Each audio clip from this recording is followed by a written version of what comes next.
Small city cars like the Skoda Citigo tend to get thought of as sensible cars. They are small, consume little, and still offer everything you need for mobility around town. But there are still differences in their engines.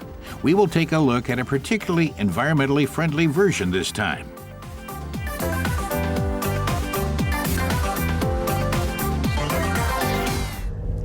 Car tester Ines Petri says we are testing the G-Tech version of the Citigo today. It's powered by natural gas, which is stored in 2 tanks under the trunk. They hold 11 kilograms. There is also a gasoline tank with 10 liters capacity, which serves a bit as a backup, but is also there to start the engine. And today, she wants to find out if this car can fit her lifestyle.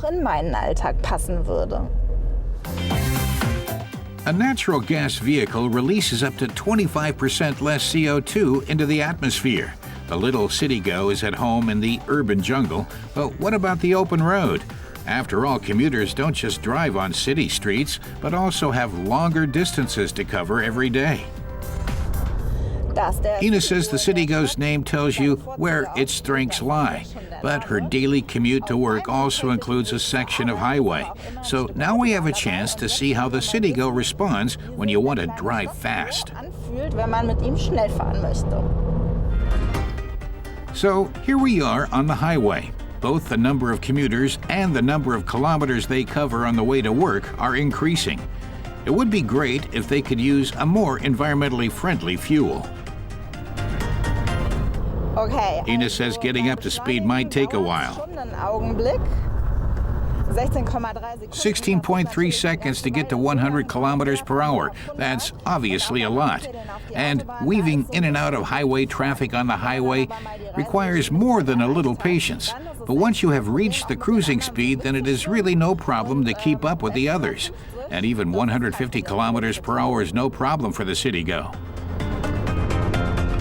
The natural gas version uses the well-known 1-liter 3-cylinder engine, which has been specially optimized for operation with natural gas.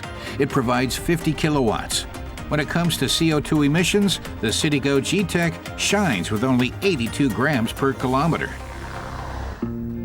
At just under 3.6 meters in length, the Citigo offers everything you need to feel comfortable. Mobile phone integration is an optional extra.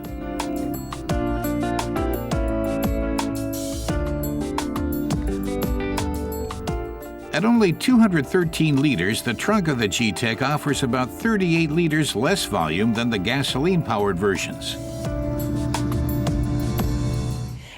Ines says the trunk is quite a bit smaller due to the natural gas tanks, but that has no effect on interior space.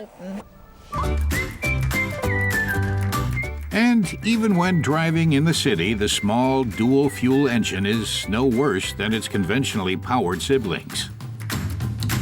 Ines says the car is really fun in the city, both because it's so small and maneuverable, and because the steering wheel responds very well to driver input, with electronic power steering intervening when needed.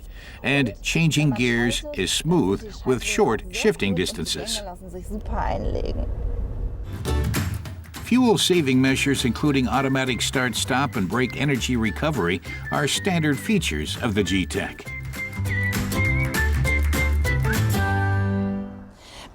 Ines sums up by saying if you want a natural gas car, then you have to first answer the question of whether you also have a natural gas filling station nearby. Where she lives in Cologne and Bonn, that's no problem. She has no complaints about the handling of the Citigo G-Tech and thinks it's really fun. The only thing you have to get used to is much more frequent fuel stops. Using both natural gas and gasoline, its combined range is only 380 kilometers, so you'll be back at the service station quite often.